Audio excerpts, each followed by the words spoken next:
Well then folks, we have our very first build of the Special Projects Pack 2. In order to build this one, of course one of the stars of the show, the Porsche 911 GT2 RS replica, you will need to buy or already own a 2016 911 GT3 RS. I feel like a lot of us have probably got that car anyway. Then as far as the person who's done the design, there's no real need to jump over into the GT Auto for this one because it's not a wide body car anyway. So I'll flash up on screen the name of the person who created it, and of course put a link to just download that to your library right below in the description. So as far as the actual build goes for the parts side of things, if we jump down to the tuning shop, you will need to fit more racing stuff than I would typically like to do, but the main reason for that is just to get us up to the required amount of power, because of course the GT2 RS has about 690 horses, which is quite a lot to get out of the GT3 or GT3 RS that we're working with. So perhaps surprisingly, you do not need any weight loss on this one. In fact, we have to make it a little bit heavier, ironically. As you can see, it sits just under 700 points, so it could be quite useful for certain events. Not necessarily Le Mans though, because we are running sport soft tyres. As far as the Club Sports section, we've got the bored-out engine, high lift cams, high compression pistons. The power restrictor is fitted, as I often do, but you don't need it. The ballast you definitely do want though. Then for the semi-racing stuff, we've got the crank, the fully customised computer, the semi-racing clutch and flywheel. Again, trying not to go too overboard with the racing parts. The fully customised diff. Then for the racing parts, we have the balance tuning, the polish ports, the filter, the race silencer. I wouldn't have really wanted to go for the race silencer, but again, I had to get it up to that amount of power. Then the manifold, of course. I have opted not to fit the racing pads, again, because I want to try and keep it grounded, at least where we can. We've got the fully customised suspension, and then as far as the extreme, I actually have opted for the carbon ceramics, because although they're more expensive, and they're not necessarily any better than the racing ones, which you could go for if you want to, I just thought it was more appropriate to a supercar to have those carbon ceramics.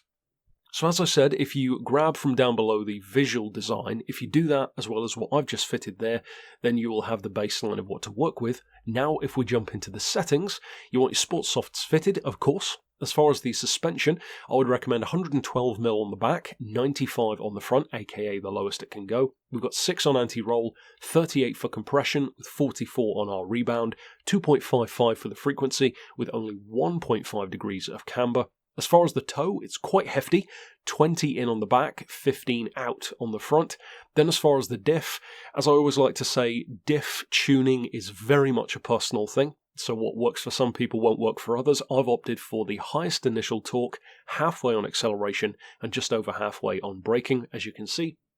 And again, I wanted to achieve two things with this build. One is to make it feel brutal, hardcore, and semi-forgiving. You know, the GT2 is known for being an incredibly savage car, but you also don't want it to be undrivable. So it's a fine line, and again, you'll have to try it out and see what you think for you personally. But as well as that, I didn't want to make it feel necessarily too bad or too good. So that's the fine line that you have to run. I've opted for the standard transmission, because again, I wanted it to keep that road car feel. The power restrictor and the ECU are not touched. Then as far as the ballast, you want 50 kilos. That's to bring us up to at least the weight that I could find in real life of 1,470 kilos. And I've popped that all the way to the front to give us a pretty nice 40-60 split. The downforce is not adjustable for this particular one.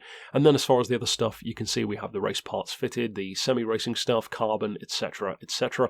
So that's it for the build. Just under 700 points, as I said. You unfortunately cannot use this as a cash cow because it's running on sports tyres, not racing ones.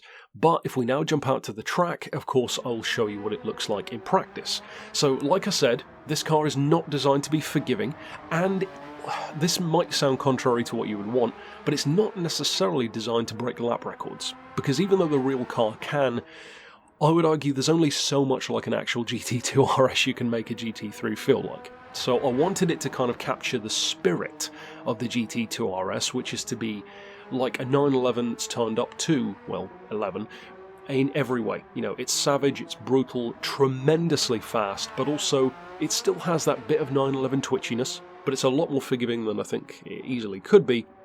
Has superb grip, even on sports tyres, and is savagely quick.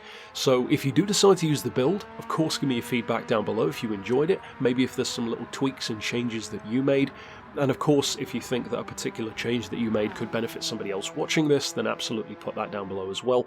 But These videos, all of this week, are among all of the other videos in the year that if any video this year hits 10,000 likes, I will be giving somebody from the comments of that video £100 cash in a straight bank transfer, so that's still ongoing for all of 2023. For now though, that's it for this build, and of course stick around later today for the next build of R10. But for now, as always, thanks for watching.